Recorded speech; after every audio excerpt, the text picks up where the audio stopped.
Good evening student. आज हम एक और नया टॉपिक पढ़ रहे हैं जो है कॉची होमोजीनियस डिफरेंशियल इक्वेशन। हम Cauchy homogeneous linear differential equation पढ़ेंगे। पहले हम पहचानेंगे कैसे क्या है, उसका वर्किंग रूल समझे, फिर हम एक एग्जाम्पल देखते हैं। हमारा टॉपिक है Cauchy genius linear differential equation. हम जो टॉपिक पढ़ने जा रहे हैं Cauchy homogeneous linear differential equation. Cauchy's equation होती क्या है मैं उसकी बात करूंगा और कैसे पहचानते हैं। देखो बेटा, x D upon d x मतलब पावर दोनों की सेम हो, एक वेरिएबल एक्स लिखा हो, ये कॉची कहलाता है। इस टाइप से जैसे x square d square upon d x square. देखिए दोनों की पावर सेम है, x cube D cube upon d x cube. ये कॉची कहलाती है बेटा, पावर सेम हो तो इसे हम बोलते हैं कॉची होमोजीनियस इक्वेशन। इसको लिखते कैसे हम, हमारे लिखने का तरीका ये रहेगा डी डैश, ये क्या हो जाएगा D dash minus one, D dash D dash minus one, D dash minus two.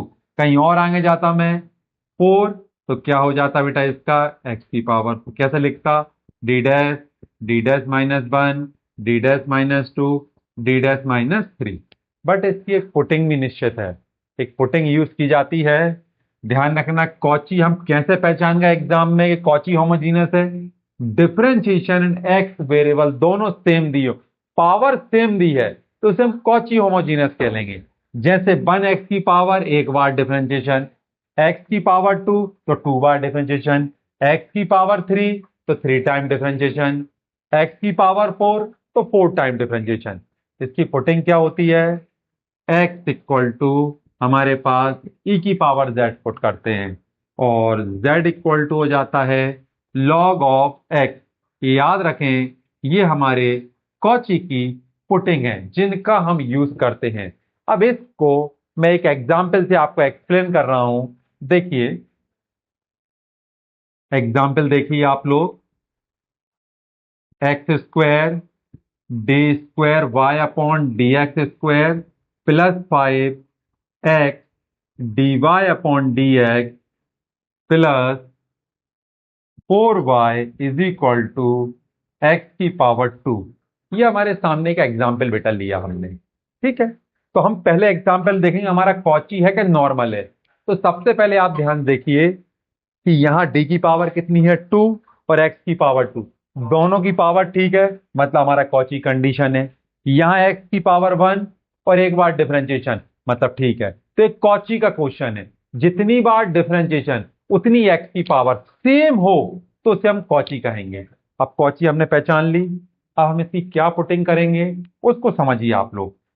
सबसे पहले हमें क्या लिखना है, एक्स इक्वल टू ई की power z, z equal to क्या होता है लॉग ऑफ एक्स। ये हमारी पुटिंग रहेगी बेटा। अब आप देखिए हमें क्या लिखना है, x D upon d x के स्थान पे डी डैश और एक्स स्क्वायर डी एक्स के स्थान पे डी डैश माइनस वन। मैं यहाँ वैल्यू पुटअप कर रहा हूं इसमें। देखिए इसमें क्या वैल्यू पुट कर रहा हूं, D dash minus one plus five, इसको लिख रहा हूं डी डैश प्लस फोर। मैंने y को कॉमन ले लिया, एक्स स्क्वायर देखो हमें इसे भी z के फॉर्म में कन्वर्ट करना है। यहाँ पावर वन है तो हमारे पास एक z है, यहाँ पावर टू हो जाएगी क्या हो जाएगा e की पावर टू जेड।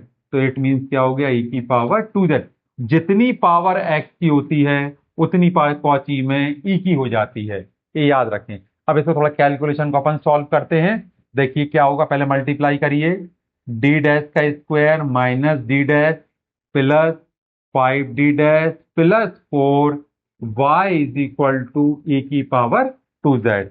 देखिए क्या बचा यहाँ, कैलकुलेशन अपन देखते हैं। ये फाइव डी में से एक डी डैश जाएगा तो बचेगा फोर डी। हमारे पास आ गया डी डैश का square plus four D dash plus four Y is equal to ई की पावर 2z। ये हमारा कैलकुलेशन सॉल्व हो गया। अब हम फिर से बनाएंगे जो मैंने आपको पहले के पढ़ाया है, मैंने आपके लेक्चर में देखेंगे कि हम कैसे CF बनाते हैं। तो पहले हमें बनाना पड़ेगा ऑक्सिलरी इक्वेशन, ये वाला CF पार्ट, ये वाला PI। तो ऑक्सिलरी क्या बनेगा बेटा इसका, m square plus 4m plus 4 equal to 0। इसके क्या फैक्टर आएंगे m के, आप करके देखेंगे m plus two equal to 0। m की 2 वैल्यू आ गई, -2 और -2। हम CF बनाएंगे। अब CF को ध्यान से समझे बेटा, C1 प्लस C2 x ना आके क्या आएगा बेटा, z, क्योंकि हमने कॉची से किस फॉर्म में कन्वर्ट कर लिया है, z के फॉर्म में।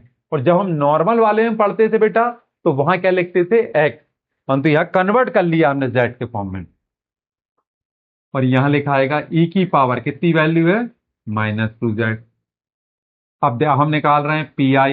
देखिए PI क्या होता है, 1/d डैश का square plus plus 4d dash plus 4 e की पावर 2z।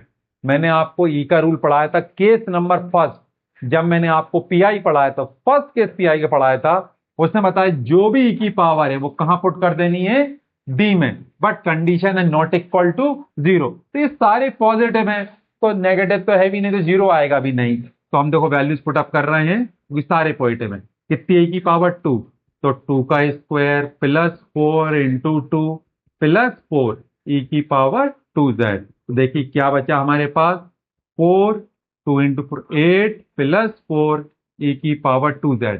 तो क्या सॉल्यूशन आ गया मेरे पास, कैलकुलेट करेंगे, 12 प्लस ये आ गया 16 e की पावर 2z। ये हमारे पास आ गई PI। अब फाइनल आंसर क्या बनाते हैं, y इक्वल टू होता है CF प्लस PI। तो वैल्यू पुटअप कर दीजिए। CF क्या है, C1 प्लस C2z e की पावर -2z। PI कितना आ गया, e की पावर 2z अपॉन 16। ये तो हमने सॉर्ट आउट कर लिया बेटा, बट हमारा क्वेश्चन किस में दिया था उनने, x के फॉर्म में, तो हमें आंसर भी x के फॉर्म में देना है।